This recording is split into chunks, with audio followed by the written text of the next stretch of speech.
বাঁকুড়ার প্রখর শীত থেকে পাখিদের বাঁচাতে ও পাখিদের সংখ্যা বৃদ্ধিতে বিশেষ উদ্যোগ নিল বাঁকুড়া উত্তর বন বিভাগ। পরিবেশ বান্ধব উপকরণ দিয়ে গঙ্গাজল ঘাটি রেঞ্জের ৬০ হেক্টর জমিতে বিভিন্ন গাছে লাগানো হচ্ছে পরিবেশ বান্ধব পাখির বাসা। বাঁকুড়া উত্তর বন বিভাগের গঙ্গাজল ঘাটি রেঞ্জের ৬০ হেক্টর জমিতে পাখিদের জন্য বাসা লাগানোর কাজ শুরু হয়ে গেছে। গঙ্গাজল ঘাটি রেঞ্জ আধিকারিক আলমগীর হক জানান, শীতের দিকে টিয়ার মতো বেশ কিছু পাখি ডিম পাড়ায়। লোকালয়ে গাছের সংখ্যা কমছে।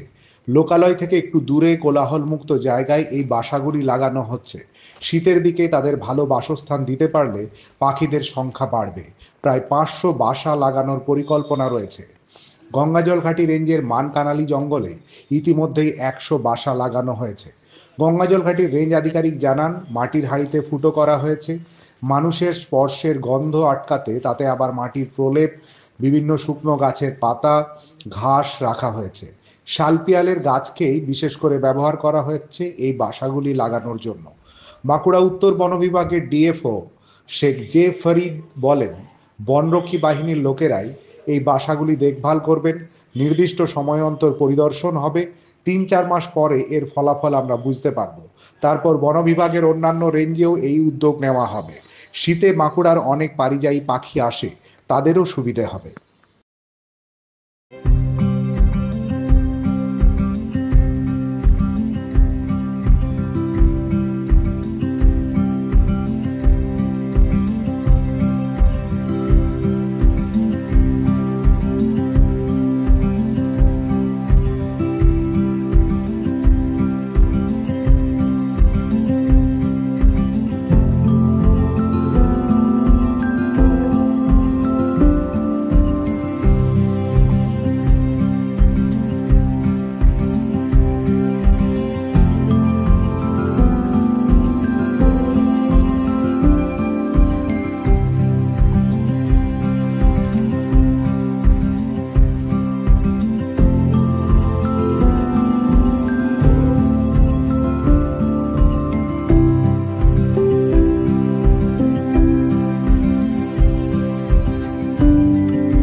এটা আমরা প্রথমে হাঁড়িটা আমরা তৈরি করেছি, আর হাঁড়িটার মধ্যে যাতে মানুষের যে হাতে আমরা নাড়ছি সেই গন্ধটা যাতে না থাকে, সেটার জন্য আমরা এই যে গাছপালার রস দিয়ে আমরা হাঁড়িটার মধ্যে করেছি।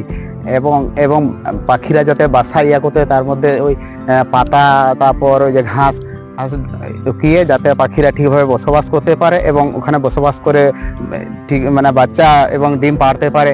এমনকি এই যে হাঁড়িটার মধ্যে জল ঢুকে গেলেও আমরা ছোট ছোট দুটো ছিদ্র করেছি। এবং এই প্রচেষ্টাটা আমরা পুরাটাই গঙ্গাজল ঘাটি রেঞ্জ অফিসার আলমগীর হকের সহযোগিতায়, এবং উনি প্রত্যেক ইয়াতে আসেন এবং ওনার সহযোগিতায় আমরা দেখাশোনা করছি এবং উনি যথেষ্টভাবে আমাদেরকে সহযোগিতা দিচ্ছেন। হ্যাঁ, পাখি আসছে, পাখি বসছে। আমাদের তো পুরোটা মনে হচ্ছে যে না, পাখিরা এখানে বসবাস করবে এবং ডিম পাড়বে এবং জীবন ধারণ করবে। আমার নাম কালীপদ টুডু, সুয়াবাসা জিফএমসির প্রেসিডেন্ট।